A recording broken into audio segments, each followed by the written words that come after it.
Yeah, there we go. I think that's pretty good. It's pretty good. All right. All right. I think I'm ready. Well, hey, listen, this is the biggest show we've had so far on our Voices United broadcast live from United Way of Citrus County. We are indeed live tonight. We normally do this broadcast at 1 p.m. on Thursday, but we have a special guest tonight, and we want to make sure that we could accommodate his schedule. So thank you for watching this. And this also, the audio will be downloaded and put on our Voices United podcast. So make sure you go to Apple or Spotify and download that. Hey, I do want to acknowledge our sponsors first tonight that are making this happen. The Aesthetic House, the Citrus County Chamber of Commerce, Powers Protection, Keith Taylor Law Firm, Trusted Solutions Insurance Agency. We've got Changes Hair Design Studio, Blue Water Drafting, Cattle Dog Coffee Roasters, and of course the largest contributor to United Way, both here in Citrus County, in Florida, and worldwide, is Publix. So thank you, Publix. All right. So without any further ado, let's bring on our guest tonight. And our guest is Denis Phillips, Chief Meteorologist, ABC Action News in Tampa Bay. Let's face it, I just think you're the Chief Meteorologist for Tampa Bay. I mean, just totally. I appreciate it. But George, I got to say something. I got to share something that made me laugh. So, people think that, TV people, you got makeup artists and you got all this stuff. And, as I'm sitting here backstage waiting to go on, I'm looking over at George and he's got like a makeup guy or somebody giving him makeup. And this is what I did for my makeup. I take a paper towel and I just rub my face and I'm good to go. There you go. There you go. So and in reality, that's kind of what I do. Like all the other anchors and the reporters, they got their makeups. They put on their own makeup. We don't have makeup artists or anything like that, but they put on their own. And I literally go back into the room with the paper towel and I just wipe my face off and I'm ready to go. Because with weather people, it doesn't really matter what you look like. No, we're old guys and most of us are geeks anyway, so it doesn't matter. But anyway, it just made me chuckle. I'm going to take a different angle. I'm going to say you're familiar with the old statement that, you've got a face for radio. Yeah, right? yeah. Well, maybe you've got a face for television, right? You don't need all of that to be worked up like that. No big deal. Just. Well, I will tell you, I do stay on, and this is probably not a good message nowadays with everybody so, concerned about wearing sunscreen and whatnot. But when I'm out in the sun, that's kind of my thing. I try to keep a little color in my face, so I don't even have to wear makeup. So I just, I go into work, and my daughter plays softball. She plays travel ball. So every weekend we're out somewhere for 12 hours, Saturday and Sunday, on the softball field. So I'm sure there's a lot of parents out there who can relate to that lifestyle. Yeah, absolutely. Yeah, Madeline and I were just talking about that. Her son plays travel ball, and anyway, this weekend she's going to be on the beach, and she just absolutely worships the sun. And trust me, she could get a job at a dermatologist's office. Like, she's been there way too much, but she still has to get out there. She has to do it. And speaking of Madeline, she is the one that sent you the email to begin with the message, and so she sends the email to you, and first thing I said was, "Did you spell his name right?" And she said, "Well, what do you mean?" I says, "Dennis with one N. Did you spell his name right?" And she's like, "Oh no, I don't think I did." So, well, I didn't notice, but I will tell you, it's such a common thing. We have a video screen out in the newsroom, and it talks about the different things that people have done through the month. And I just happened to walk by, and it's like, yeah, Dennis got the Citizenship Award from USF, Distinguished Citizenship, and did the graduation speaker commencement address. And they spelled my name wrong too. And I've been here 30 years, and they still don't know how to spell my name. So at some point, you're just like, whatever. Okay, I'll stick with the two N's and not worry about it. Well, I mean, it begs the question, like, what were your parents thinking? You had to ask them at some point, like, what did you really have to saddle me with this? I mean, what's going on here? I was actually named after someone with one N, and Dennis with one N is French. It's Denis. So actually, I'm a big sports guy. So there's some famous athletes. Dennis Potvin played hockey in the NHL, one N. Dennis Watson, golfer, one N. So it's not unusual in Canada or in France, but it's a little bit less normal in the U.S. And there's a Denis Phillips who's a professional poker player, and he does spell his name with 2 N's, and sometimes I get that one as well. Well, my name's George Smallstig, and listen, if there's a George Smallstig that gets in trouble, there's not going to be another one. Okay, I can't say there's another. I mean, my father, I am my father's namesake, so he's 81. I hope he's watching right now. I have to rein him in a little bit sometimes on Facebook. I'm like, listen, Dad, you can't just say whatever you want out there these days. I know you're 81 and you relish the opportunity at 81 to just say whatever you want to say, but you're going to get me in trouble. We have the same name. Yeah, that's my wife's biggest fear is every day she's like, did you get canceled today? Did you get canceled yet? Because it's just, and as I glanced up at this and I see that it's live, and I'm usually pretty good at it. I mean, yeah, look, I'm opinionated, but I'm not stupid in the way that and nowadays, I mean, how many people do you know of who have done podcasts? Jeremy Roenick, who was a big guy of the NHL and was on a podcast and was just kind of cutting it up with some people, and he made a comment kind of off the cuff that I'm sure he did not mean, and he's done. I mean, and it's all it takes is literally like one sentence or 2 sentences that you just say and don't even think of, and you're in trouble. So I get your dad being 81. He's like, you know what? I'm gonna say what I want to say, and I don't blame him. I respect that. Yeah, I do see. I tell people all the time, I can't wait till I get there, and then people are like, George, I think you're already there. So, but I try to make sure that I don't get myself canceled either, right? So yeah. It's I tell you, going live like this every week is just because I'm lazy, Dennis. I don't want to have to go do editing and all the rest of it. Let's just roll with it. Most people are okay with it, and I knew you would be for sure. I do want to say to the folks that are out there, my friend Lindsay, she posted that you are her hero, and I've got that posted up on the screen right now.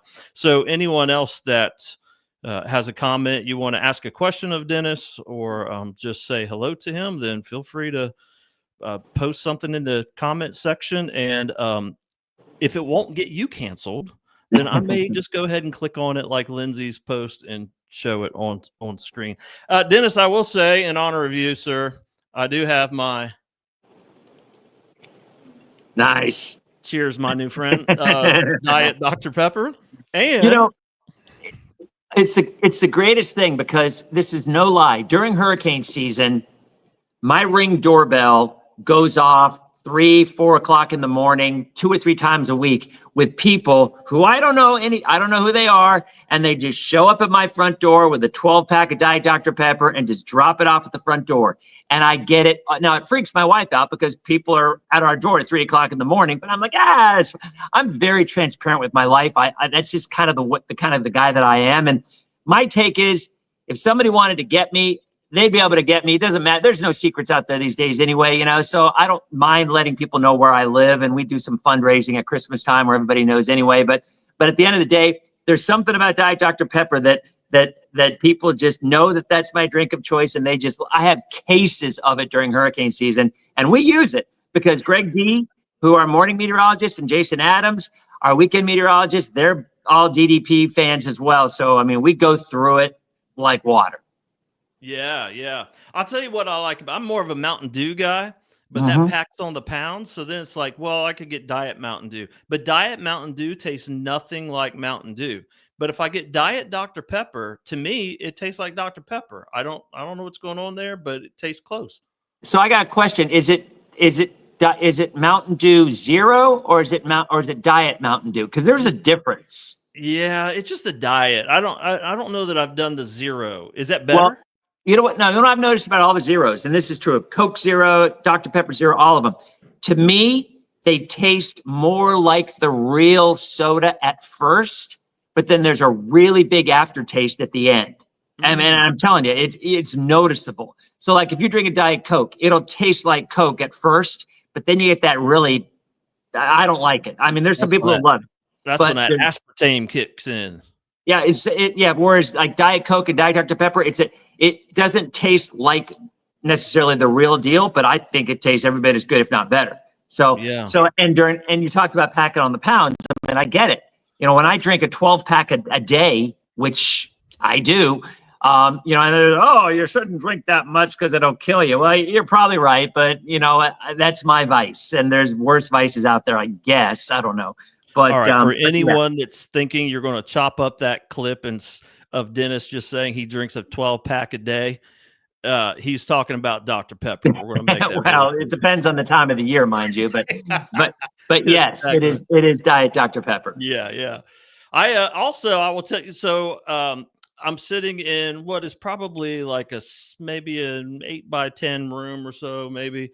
So I've got a green screen behind me, so you can't really see. I'm in a little coat closet, and so I have my Rule Number 7 T-shirt with me today. I was going to wear it, but you can Nice. see what the green screen is doing to it right now. The green screen, or the camera, whatever, is kind of like me as a member of the Makes it color go away. deficient community. We're both colorblind because this is Yep. not green, this is yellow. But this is my favorite one, is the yellow one. We all have these Rule Number 7 T-shirts in our office, and we didn't even have to put them on and do like a photo spread and send to you to coax you to come on. You were willing to do it anyway, and so I mean, it's kind of crazy how that started. So back in 2012, all right, 2012, the Republican National Convention was at Amalie. I still call it the Ice Palace, but it was, that's where the RNC was. And we had this hurricane coming, and its name was Hurricane Isaac. All right. And they were freaking out, and they were talking about moving the RNC to Jacksonville because they were going to get this hurricane. And I'm like, no, it's not going to be that bad. We're going to be okay. Stop freaking out. We're fine. And I made these little rules about Hurricane Isaac. And it was specifically about that. It wasn't about every storm that was going to come this way. But somehow over the years, it's kind of and I'm wearing my Rule Number 7 hoodie right now. But the reason I'm wearing this right now because I literally just got off the air with DPL, my streaming show that I have, and I always wear my DPL, my Rule Number 7 hoodie, because it's just more of a casual kind of a thing. It's certainly not like when you're on TV and you have to be a little more formal. But anyway, so we started realizing that theme, that concept, don't freak out unless I'm freaking out, we're fine, really comes into play regardless of the situation. Because I always tell people, how are you going to be able, if a storm's coming, how are you going to be able to make a decision that's going to impact your family, that's going to keep your family safe, if you're freaking out or your head's not screwed on straight? And I truly believe that. So while that started talking about Hurricane Isaac, it's kind of maintained itself just because it's my philosophy when it comes to most hurricanes. It doesn't mean that it's going to miss us. And obviously, y'all in Citrus County, typically you're in a track that gets it a lot more than the Tampa Bay area itself does. I mean, more often than not, you guys see a lot more flooding in Crystal River and areas as opposed to what typically the rest of the Bay Area does, with the exception of last year with Helene, which obviously was so bad for everybody in this area. But at the end of the day, I truly believe that's a message that has resonated, that, you got to have your head screwed on straight if you're going to make these decisions that are going to impact your family. And boy, after last year, I mean, I think a lot of people have said, I've seen that guy's face enough. I don't want to see it for years on end after the 2025 hurricane season, or 2024, I guess. But here we are. It's hurricane season again. Yes, it is. Well, 11 days from now. 11 days. Here it is. Yep. It is upon us. Dennis, I wouldn't even know that if not being someone who works at United Way, because what we do is, of course, we help coordinate immediate response to our citizens. And then once that immediate response is over, here comes FEMA, insurance is kicking in. After they're out of town and after the insurance company is done, people still have so many unmet needs. And so our local United Way runs the long-term recovery group in our area. And so I live in the Central Ridge portion of our community. So the last couple of years, we'll begin with Adalia, Milton, Helene, they've been non-events where I live. My lights didn't even flicker. And if I didn't work at United Way, I would just be like, this storm's over. It's no big deal. But man, did Crystal River, Homosassa, Ozello just take a beating last year, which really, I don't have your 7 rules right in front of me right now, but I'm starting to call into question one of those rules that's maybe number 5, if I'm thinking right, something about, don't freak out. We generally don't get hit, right? Can you help me out right now? Well, my take is, and there's actually, this is a very interesting question to bring up. So let's use last year as an example. All right. When you go on social media, when you watch TV, whatever it is your source is for the information, when the Hurricane Center issues their storm surge forecast, let's use Helene as an example.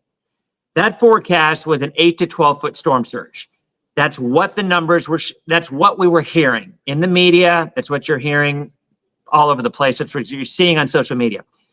That does not mean that their forecast is an 8 to 12 foot surge. What that actually means, and this is straight from the Hurricane Center, what they're giving you is the quote, most reasonable worst case scenario. Mm-hmm. All right. Mm-hmm. And the reason they're giving you that is because they want to make darn sure you know the worst that it could possibly be. And then you'll make your decisions for your family's well-being based on the worst it could be. They don't want anybody to get stuck and saying, we didn't know how bad it could be. So it's a slippery slope, right? Because if people are hearing 8 to 12, but in reality with Helene, we knew it was going to be 6 or 7 for most of the Bay Area. You know, you guys had a little bit more because you're farther more to the north. But at the end of the day, when people are seeing 8 to 12, that can be kind of confusing. Now, when we're talking about what you just brought up, most of the time we don't see the worst case scenario. We don't. Mm-hmm. I mean, we just don't. Worst case scenarios with Helene was 14 to 16 feet. We didn't have that. A very small area is going to get worst case. And we're talking 5 miles, maybe 10 miles. Now, Citrus County, with a storm track that goes in the Big Bend, is going to get worse than the Tampa Bay area. But the worst case would have been Horseshoe Beach or Steinhatchee that got it with Adalia and with Helene. So that point of that is I try to tell people, look, you're looking at a storm that's covering hundreds and hundreds of miles. The odds of you getting the worst of it, which is 5 miles, is still very, very low. It ain't zero. We all know that. Somebody's going to get it. But overall, when you're prepping for something, I argue, yeah, be prepared for worst case scenario if you want to. But the reality of it is very rarely do we get a worst case scenario. And even with Helene, look, the Bay Area did not get a worst case scenario. We got a 7-foot surge, and that storm was 100 miles offshore. Wow. So what does that tell you? If it had been landfall in our area, that surge would have been 14, 15 feet, but it wasn't because we didn't get the worst case scenario. So that's all that means. Well, I don't know how the Lord feels about me praying that it doesn't hit me and it goes somewhere else, but I start praying, man. Listen, the closest I think I've ever heard you, I'm not going to say you were freaking out, but I do remember last year, I don't know if it was DPL or the normal broadcast, but I remember with Milton, I remember you saying, listen, if you're kind of in the middle of recovery efforts at your house and whatnot with Helene,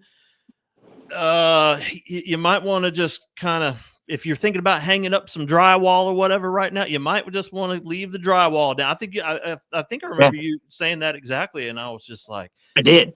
Yeah. And I think that was, that's not freaking out. That's just, why do you want to put effort in when we're going to have another 90, 100 mile an hour storm coming up in the next 3 or 4 days? I mean, my big thing with one of the storms, and this was after Milton, can't remember which one it was. My big thing is I usually put my Christmas lights up around November 1 because I have we live in a neighborhood with a crazy Christmas display. And I am Clark Griswold. I am the good and bad part of Clark Griswold. I'm the guy who gets locked accidentally up in the attic and watches home movies of his kids and cries watching it. But I'm also the Clark Griswold that'll kick the plastic Santa across the room if he doesn't light up. I mean, I am that guy on both ends. And so I was telling people, don't put up your Christmas lights yet and they were asking me, are you going to put yours up yet? Nope, I'm waiting. So that was the kind of my neighbors often look to see if I've boarded up my house when a storm comes. They also look to see, is Dennis putting up his Christmas lights yet? Because if he isn't, we should probably wait. And we waited. It wasn't Milton. I can't remember which one it was, but it was early November. And I ended up doing it the second week of November because of the possibility of landfall. And, you bring up Milton too. That was a tricky storm because we did not know exactly where landfall was going to happen. It was coming in from the south. Matter of fact, the Bay Area got lucky with Milton in terms of surge because it made landfall in Siesta Key. So all the water was pushed offshore. We didn't get a surge with Milton. If it had been more, and if you remember, that storm was going due north along the coast, and it looked like it was going to go right into Pinellas or Pasco County. And then all of a sudden, it literally made a 90-degree turn and went right into Siesta Key. If it had not made that 90-degree turn, if it had just stayed straight, we would have had even worse conditions with more water. We got flooding with Milton, but we didn't get surge. Helene was surge, Milton was freshwater flooding, and 90-mile-an-hour winds. But George, think about that. That was 90-mile-an-hour winds. That's a Cat 1 hurricane. That's all. Everything that we had with the trop, with the roof being blown off, with all the people that had trees down, that was a Cat 1 storm for us. The winds were never sustained more than 75 miles an hour. It's a minimal hurricane. So I just remind people, we didn't see a major hurricane in the Bay Area. I mean, it was always 1921 was the last major hurricane to hit the Bay Area. I argue we still haven't been hit by one because Helene was 100 miles offshore and Milton hit as a 3, but it hit Siesta Key. And that's southern Sarasota County. And you can argue that's really not the Tampa Bay area directly anyway. So you can make the argument we still haven't seen it. I just can't imagine the devastation like that. I can't even fathom it, man. If we got that direct 4 or 5, I just can't even. And Dennis, I think about what about in the days before your profession, where people are just like a storm's a brewing and they have no idea. I just can't imagine when I'm not overstating when I say the work that you do and your colleagues do. It obviously it saves lives. It's such an important thing. Well, I would be willing to bet half the people watching and listening right now are still saying, yeah, those guys don't know what they're talking about. They're wrong half the time. Yeah. That's probably some of that. And the other thing I was thinking a minute ago, it's still so hard to get people to leave, right? I'll just mention my father. I'm like, Dad, you're in a flood zone. You need to go. What are you doing? I've got a house, so I've got room. I'm on high ground. What are you doing? And we talk about that in our community in like after action meetings and whatnot. For those of us that go to EOC and ride out the storm and coordinate and response and whatnot. And it's always an issue that we talk about afterwards. And our county commissioners, like, how in the world do we get people to leave, Dennis? Yeah. And I wonder, I have a gut feeling that this year, if there's another storm where we are forecast a 6 to an 8 foot surge, there's going to be a heck of a lot more people leaving this year than did last year. Okay. Because now we have a benchmark now. Now, Citrus County, you guys have already had those benchmarks, and even more so Levy. Levy up around Cedar Key, they've just been crushed over and over again. Citrus obviously gets it too, like you said, Homosassa, Crystal River, and whatnot, Ozella, but Pinellas and Pasco and Manatee and Hillsborough, they've always kind of been on the fringe. And so a lot of folks had never seen a surge of 6, 7 feet, whereas Citrus had. So after Helene, I got a feeling when we see it again, and it's not if, it's when we see it again, I'd be willing to bet the people who live on the water are going to probably end up moving inland. But you don't have to go 50 miles. You don't have to go 100 miles. You go 10 miles. You go inland enough where it's the old expression, and this is the most important one there is. It's hide from the wind, run from the water. And that's flat out, that's what it is. And most EOCs nowadays don't even want people on the road if they're not in a flood zone because the traffic is already a nightmare. And if they're going to be safe, are they going to lose power? Sure. Are they going to have some trees down? Sure. But will there be structural damage where they are? I think they would rather people stay put rather than risk them on the roads and making it even more difficult and more dangerous. Yeah. And let's what is the forecast looking like this year? What's your sense about it? I heard someone telling me just the other day that given the Gulf temperature right now, this person was no Denis Phillips, right? But given the Gulf temperature presently, that we're in for a pretty rough season. So, what's your sense about it at this point? I mean, NOAA's going to come out tomorrow. Actually, NOAA comes out with their forecast. I can all but guarantee their forecast will probably be 14 to 20, 15 to 20 in that ballpark named storms, probably 9 hurricanes, probably 3 major. That's what they're going to go with. I have a guarantee that's what they're going to go with. Now, but my take is I don't even look at long range forecasts because in my opinion they're a waste of time. I could care less how many storms form if they're all in the middle of the ocean. You get 30 named storms and they all stay out in the ocean and they don't bother anybody, nobody cares. And you can say there's going to be 25 named storms. If we got 25 named storms and every one of them were out in the middle of the ocean and nobody hit land, guarantee you the response would be, those weather guys don't know what they're talking about. We didn't get anything, because that's the mindset, because it's all about landfall. It's all about who's hit. So right now, the tropical Atlantic is actually cooler than normal, certainly much cooler than it was last year. So areas out off of Africa where often storms form in August and September, it's much cooler. Now, will it get warmer over the next few months? Probably. But the Western Caribbean and the Gulf are obviously the numbers that we concern ourselves with. And I will tell you, I don't know who you were talking with, but the Eastern Gulf is actually cooler this year than it was last year. Significantly cooler. Music to my ears. Now, the Central and the Western Gulf is still pretty strong. It's still pretty warm. Outside of Milton was a very rare track, That system developed in the Pacific, went across Mexico, and then went across the Gulf and came into Florida. That is a extremely rare track. Usually for us, the ones we got to worry about are Western Caribbean storms that form down south and move due north. And then usually they'll go due north right in the Panhandle. But if something bumps it to the right into Florida, those are the ones that we need to concern ourselves with. One that stays east of the Yucatan and west of Cuba, that splits the difference, stays in that water, and then kicks right. Now, what causes it? And by the way, here's why a little meteorology 101 here.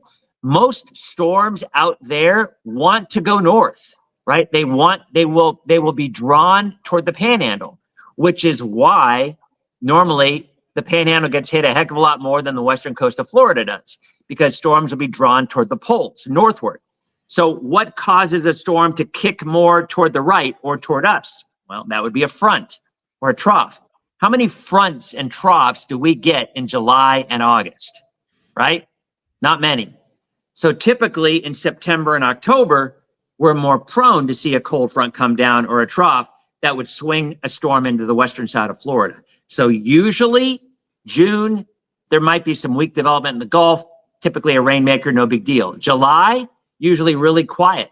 The first half of August, there may be development, but it's usually out in the Atlantic. So for us, it's more September and October that we have to concern ourselves more with. Well, let me ask a couple of questions here. You've been very generous with your time so far. So my wife, I got to put her question up here because, I got to go home tonight and hopefully she's cooked dinner for me. Have you ever gone up in one of those planes that fly into the hurricanes? I have. Great story. So back when I've been doing this a long time. I've been doing this 39 years. Wow. And back in 1986 was my very first year doing this. And I flew in with a hurricane hunter. It was Hurricane Gloria. Now, here's the thing. They wouldn't be able to get away with this nowadays, probably.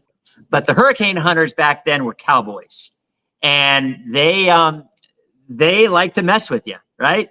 So now, granted, I've wanted to do this all my life. I love chasing. They don't let me do it anymore because I'm too old, I guess, apparently. But, I used to love going out and chase these storms. Well, I was up in one of the hurricane hunters flying into Hurricane Gloria back in 86. And they knew it was my first time. Maybe I had white knuckles a little bit, but I don't think so. So anyway, we were up at about 10,000 feet. And it's very common as you get ready to punch the core or punch the eye of these storms to get downdrafts and updrafts, especially in the eye walls, because the eye walls are right around the center of those storms, right? So you're going to get some serious wind either up or down. So we're about to enter the eye and we're in the eye wall and we got a pretty significant downdraft that dropped us about maybe 1,500, 2,000 feet. Not huge, but you noticed it, right? Yeah, you're going to notice. So as we hit this downdraft and they both of the pilots looked at each other and yelled, "We're going down." Oh my God. So then they just looked at me. Now, one of the guys in the back had a camera ready when they said that, right? So the minute they say that, your eyes are all wide and they take the picture. Now I didn't look, and of course that wasn't where we had them on our phones. You actually had to get the picture developed back then. But I honestly, I looked scared, but probably not as scared as I think they thought I should have looked. And what's crazy about those planes is there's only been one that's actually ever gone down, and that was in the mid 40s. There was a Navy plane that went down. Interestingly enough, Hurricane Hugo back in 1989 hit Charleston, South Carolina. There was a plane that was at 10,000 feet. It hit a downdraft. It went all the way down to 500 feet before they recovered it. Wow. But they did recover it just before it ended up splashing. So in spite of all the planes that fly into those things, they're actually relatively safe. Yeah. One plane. That's it. Yeah. All right. Well, one of my coworkers, Jess Maloney, she's got a question here. Is keeping important documents in the dishwasher a good storm tip? And if our paths ever happen to cross, will you sign my shovel? No, the shovel. Okay. So what she's talking about is whenever storms are on the way, and our county will dump some sand in different parks, and for the self-service sandbagging site, our team likes to go down to these sandbag sites and help people fill their sandbags. And so it's one of our favorite things to do. It's a great workout, by the way. I'm sure it is. Yeah. And it's really cool because what happens is, Dennis, people come and they're expecting to just fill up their own bag, and there we are doing it for them. And then they're like, oh, well, I was planning on being here for 20 minutes. Can I stay? And they'll help. And next thing you know, we've got this big group of people down there. That's awesome. Cool. But that's what she's talking about. Will you sign or shovel if you? Yeah, it's funny because you think hurricane season is kind of the only time that you can go into a hardware store and buy a shovel, duct tape, and rope and not look at twice at it. It's right. You just kind of want, and a tarp no less too. You can throw that in the mix. So, but I talked to the Safety Harbor Public Works group yesterday, and they were telling me that with one of the storms, they did the same thing. It was not a matter of people doing their own stuff. And they did about 2,000 sandbags prior to Helene. And I cannot imagine how sore y'all were the next day. I mean, with everybody trying to get those sandbags, because people who were on the water were doing so. I mean, it's, I wonder sometimes how much they really work. I do. I sometimes wonder that, but it can't hurt, put it that way. So, but anyway, I feel like you're doing something anyway. I mean, I don't know. You might be doing a little bit of something. She did ask the question about keeping documents in a dishwasher. So I have a list of about 40 things that I've kind of put together over the years. Ones that, not that I've came up with myself, but that I've talked to people who swear that they work. And one of them was putting your documents in the dishwasher. So that I don't have from personal experience that works, but that's one of my 35 or 40 tips. And it's one that this person swore by. So, I mean, I guess if you're in a situation where you don't have a lot of time or you don't have a lot of room, I mean, there's certainly worse places that you could go with. I think that, in terms of what I've learned over the last several years is people are looking at me when I'm leaving. And when I was leaving for Irma to go to work, because I was on the air 40-something straight hours, and I have a lot of pine trees, as a lot of us do, a lot of pine trees in our yard. And I was afraid that a pine tree would fall on my house and cause damage, and then the water would get in and ruin my kids' scrapbooks and things like that I don't want to lose. So, I was telling my neighborhood, you don't need to evacuate, you're okay. And yet I was going to work, and they're watching me putting scrapbooks and computers in the back seat of my car. And they're like, dude, what are you doing? You told us we don't have to evacuate. Why are you doing this? And it never even entered my mind that perception is out there. And then I posted it on Facebook. Really, really messed myself up because I got the same thing. People are freaking out saying, I thought you said we don't have to evacuate. And we didn't. But I always think of the trees that fall down. And that's why my family leaves when there's a storm coming, not because we've had a storm big enough. We don't live in a flood zone, and we don't have, we've not had a Cat 4 or 5, which would cause structural damage. But I'm going to be at work. I'm going to be at work, and they can't be here. That's our company rules. So I want to make sure they're safe. So I do evacuate them. And what I typically do, George, is here's a perfect example with Milton. I made a reservation for a hotel in Jacksonville, and I made a reservation in a hotel for Fort Myers. And as it got closer, I go on Hilton.com where you can make a reservation and it doesn't even charge your credit card until, as long as you cancel 24 hours prior, it doesn't even charge your credit card. And you have a reservation. So I always do that a good 10 days out. If I see a storm even close that could impact us, I'm like, all right, I'll go ahead and make these reservations and then I'll just cancel them if I have to, if we get closer to the event. You've mentioned a few times people saying, the weatherman doesn't know what he's doing, doesn't know what he's talking about or whatever. I'll see stories every now and then where there's a meteorologist that just gets accosted by someone. It's like either they think that the meteorologist is controlling the weather or they're just upset because it was wrong, right? So have you been accosted like that before? One time, this was back in 04 or 05, I was out to dinner with a buddy of mine, the double date, and there was this guy, and he just would have none of it. And he's over there mouthing off at me the whole time and got really nasty. And it was, and he was clearly drunk. And his wife said something like, oh, I'm sorry, that's my husband. And I go, oh, no, I'm actually the one who's really sorry. And he had a look in his face and we almost just started brawling right then and there and it was my smart mouth that added to it clearly. But normally, no, because you know what? Look, I'm the first to admit we don't get it right all the time. We do get it right probably more than a lot of people want to admit, but there's plenty of times where we don't get it right. And I'm the first to admit, you know what? It didn't go the way I thought it would. And you try to learn from it. Like there's times the weather guy's going to get it wrong. I mean, go figure. It's a shock, right? So I think if you own up to it and you acknowledge that and you admit, look, we're going to try to do better every time. We're getting better. I think if anybody thinks out there that we're going to get it right all the time, nobody does anyway. It's a moot point. I mean, because as you said, most people think they're wrong half the time anyway.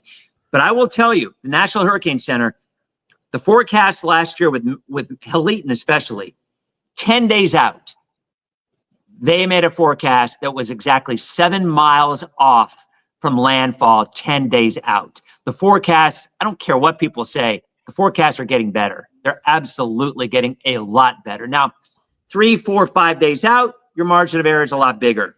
But 24, 48, even 72 hours out, the forecasts are just superior to what they used to be. Do we still get them wrong? Yep, we all know that. But it's right a lot more than I think people actually want to admit, to be honest. Yeah, and listen, I don't freak out. I'm an adherent to rule number 7 when it comes to you, because you've drilled into my head over the years that wait, because this model's going to tighten up. We got to wait till we get to 24, 48 hours out and whatnot, and then but it's important to, like I've seen, I know you've said before, like if it's June and you haven't done any prep, you need to get busy, right? You need to get busy. And listen, and when you get it wrong, Dennis, I would just make sure I took those suspenders off before I went to Publix to pick up a case of Dr. Pepper. Because listen, man, if I saw you in the community with a hat on and no suspenders, I mean, as long as you didn't have your hoodie on there, I don't know if I'd recognize. Sometimes context is everything. But you're right about that. Although those days are kind of over for me now. I mean, I will be honest, and it's a blessing. I mean, I'm so fortunate to be part of this community, and people always are so shocked. I'm not exaggerating. Everywhere I go, it is people always come up to me, and I'm a gym shorts and t-shirt kind of guy with a baseball cap every weekend when I go out, and it does not matter. I always have people come up to me, and I love it because they're always nice. I mean, even if they're ribbing you a little bit, they're still always nice. And to me, it shows that it's endearing. I mean, you will never, ever hear me complain to anybody about, oh, somebody's in my free time. That is a bunch of nonsense. I know there's a lot of Hollywood people feel that way or whatever. I'm the last guy who feels that way. I am so fortunate and blessed that people will come up and they want to say hi. I'm doing a meet and greet at Crooked Thumb. Our rule number 7 pale ale, it's not ours, it's theirs. That Crooked Thumb, after Irma, made a beer in my honor for the coverage and that we gave. And So we do this meet and greet every Memorial Day weekend. And I'm not exaggerating, George. People wait an hour and a half in line to come up and say hi. There's an hour and a half wait. It goes out the door, out into the heat. And my take is, look, I could go really fast with people. Hey, how you doing? Get a picture, go. No, if people want to come up and say hi and chat it up and talk about what their storm situation is or whatever, I'm more than happy to take part of it. But it's funny you talk about suspenders. So there's a story behind that. So back in 2004, the day before Hurricane Charlie, I had never worn a pair of suspenders in my life on air, ever. I had one pair of suspenders to my name, and I happened to put them on as I was going to cover Charlie. Well, we were on the air 40 straight hours, and we were the first to call the turn away from the Bay Area and to Punta Gorda. And the mayor of Tampa was on the set with us when we did it. So and I happened to have a pair of suspenders on for no reason. You always take your jacket off when you're on the air for a prolonged period of time. So I was on the air 40 straight hours, and most of the time I had these suspenders on. So after the storm missed us, the station did all this research. Who did you watch? Who do you like? Overwhelming response. I got no idea what the guy's name was, but he was wearing a pair of suspenders. And my boss goes, "That's your new shtick." So that's how that started. Prior to Charlie, I wore a jacket every day. I did the weather for 15 years. But ever since then, that's just kind of turned into a thing somehow. Well, I like it. Well, listen, your next event, I just have to warn you now that you've been on this live broadcast tonight, that hour and a half, that's nothing. People are going to be waiting for 3 hours of all the exposure you're getting tonight, Dennis. So we will be there, and as long as it takes.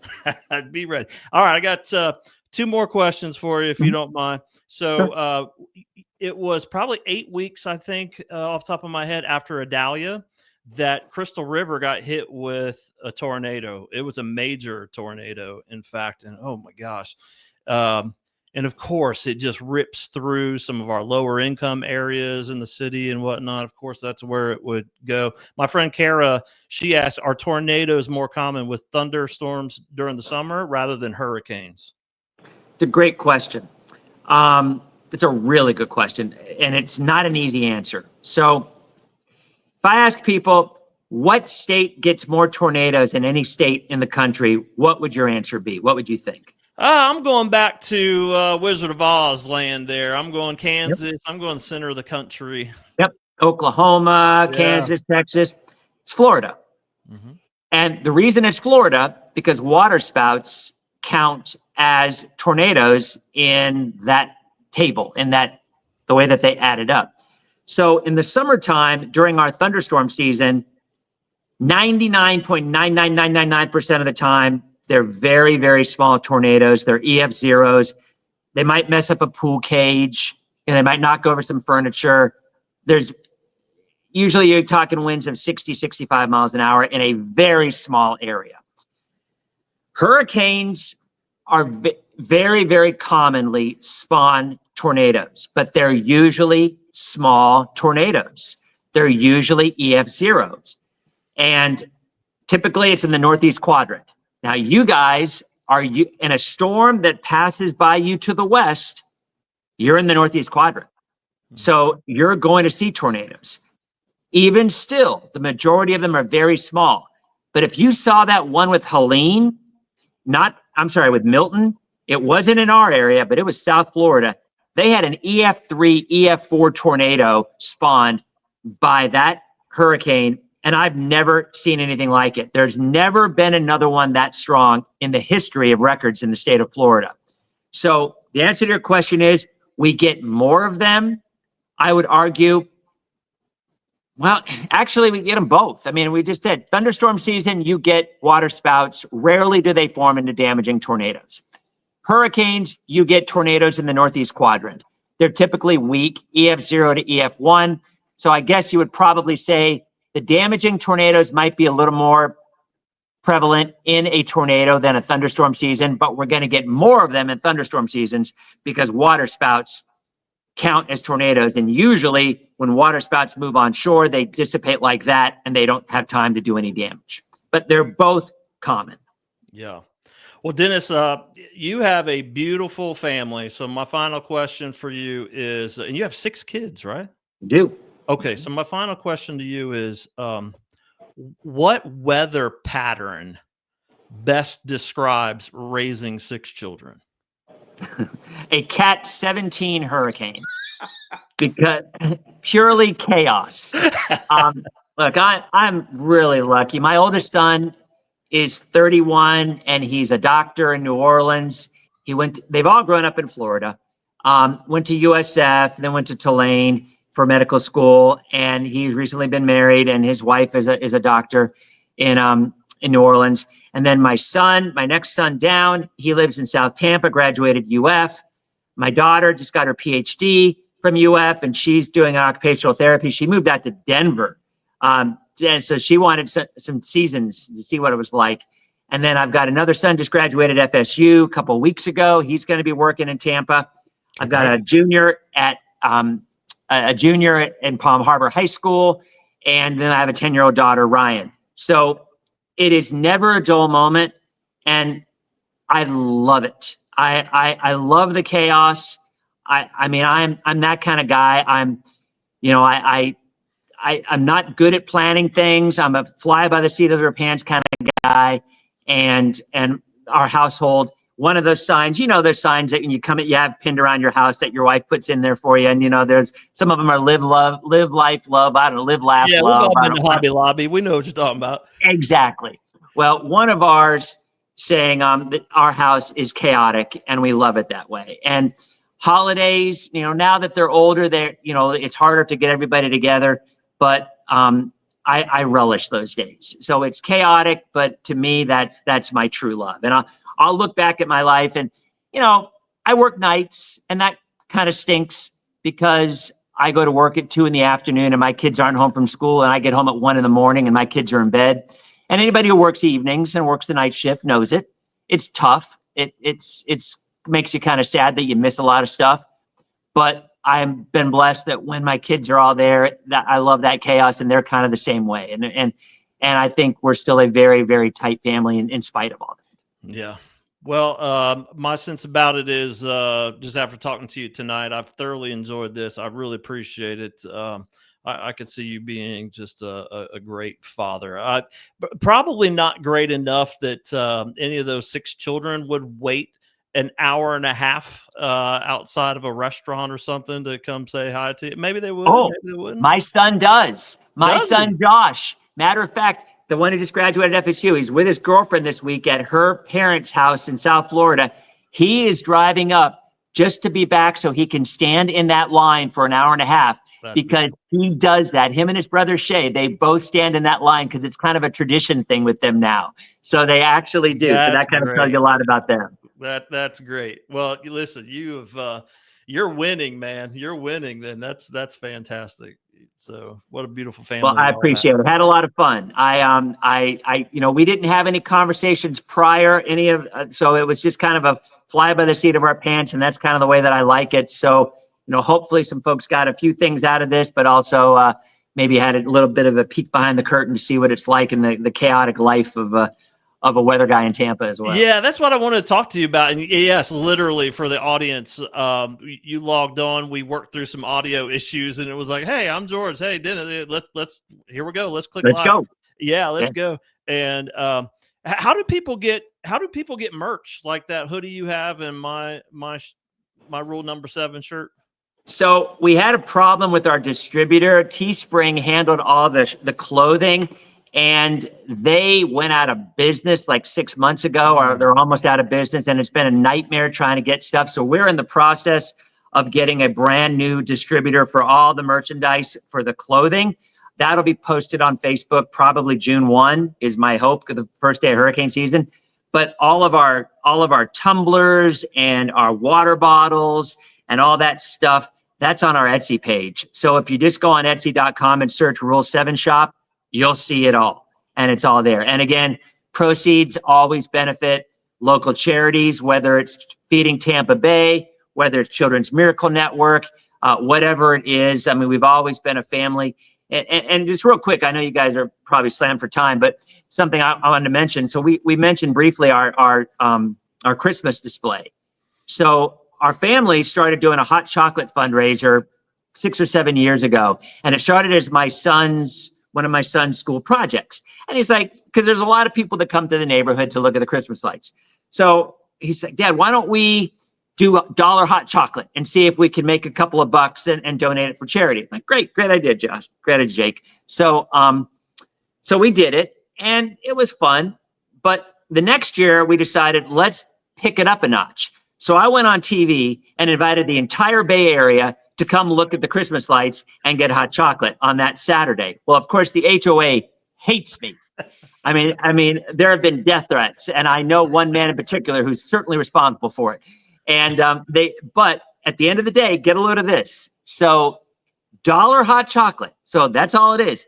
My daughter's softball team, they do car hop service. So when the cars are lined up to look at the lights to the neighborhood, they run to the car windows, take their orders, run back at the hot chocolate, bring them back, forth, for 4 hours, second and third Saturday in December. So in 4 years, the last 4 years we've done that. Just with dollar hot chocolate, we've raised over $130,000 just in dollar hot chocolate. That shows you what the volume is for the amount of cars in the neighborhood and why the HOA hates me, because, the traffic is ridiculous. But it's two nights a year, and it goes to great causes. So my take is, look, come on, don't be Scrooges. It's for charity. So. Yeah. Well, listen, man, I know Santa is an integral part of your story. Yeah, true story. Yeah. So I was 6 years old when I decided I wanted to be a meteorologist, and I lived in Seattle, and it was Christmas Eve. And for the folks who are old like me, we didn't have NORAD.com, and we didn't have all these things to track Santa that way. We would watch the 11 o'clock news on Christmas Eve, and the weather person would track Santa on radar and tell the kids it was about time to go to bed because Santa was about coming. And I'm watching 11 o'clock at night, a little 6-year-old guy in Seattle, and I'm thinking, what a cool job. You get to track Santa and get paid for it. So right then and there, I decided I wanted to be a meteorologist, and I stuck with it. And it's funny. I went on my high school. This showed up on my Facebook feed tonight. So everybody, they have their graduating year high school page on Facebook or whatever. And mine was on there. I happened to notice W.T. Woodson, class of 80. And I noticed Somebody Lives Local and posted the video of the beer that's coming out on Saturday in the meet and greet. And the guy said, hey, I knew Dennis when he was in high school, and he always said he wanted to be a meteorologist, and look at what he's done. He actually followed that dream. So again, it goes to show you. And when I was talking to USF for the commencement address a couple of weeks ago, that was my message. It's like, look, this is where you are right now. This is what your dream is. It's never a straight line. It's never linear. You're going to go up. You're going to go down. Times when you think you're at your peak, you're actually going to be below that. And times when you think you're at your lowest, you're going to look back and think how great it was. But at the end of the day, you keep chasing that dream, you're going to get where you want to be. It may not be where you thought it was going to be, but you're going to get to a great place. And that's kind of where we are right now. We're just, again, I'll say it again, we're blessed to be where we are in this area. Well, we're blessed to have you here, man, for sure. I'm glad your path led you here to our television screens in the Tampa Bay area, and we're like the northernmost county, I believe. We squeaked in, man. So I'm glad we were able to. And I'll be watching you, hopefully not from EOC this year. Yeah, let's hope it's a quiet year. Yeah, we need a reprieve from all that. So thank you for joining us.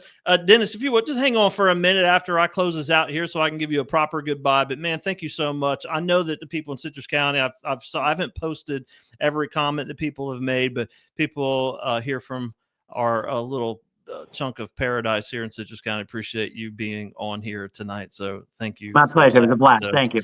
All right. This might be the last broadcast / podcast that we do. We might pick it up after Memorial Day or Labor Day, rather. I don't feel like I can top the guest that we had tonight. I don't know. We're going to work all summer, try to get somebody else. But Dennis, I'd love to have you back sometime in anytime. The future. You guys know how to reach me now. Yeah, it'd be great. And I enjoy the conversation about the weather, but also we can tune into Denis Phillips Live Plus on Facebook, and I encourage everyone to do that. And of course, ABC Action News, and we can catch the weather from you, man. But I enjoyed conversation about other topics tonight. So, all right, everyone, thank you for watching, and thank you for listening. If you're listening to this right now, maybe in your car on your drive to work, I love it when you all click like on these videos, but it's even better when you click share. So share this podcast, share this Facebook Live with your network. We would greatly appreciate it. So until next time, God bless you all. And Denis Phillips, everybody. Denis Phillips, Thanks, the great Denis Phillips.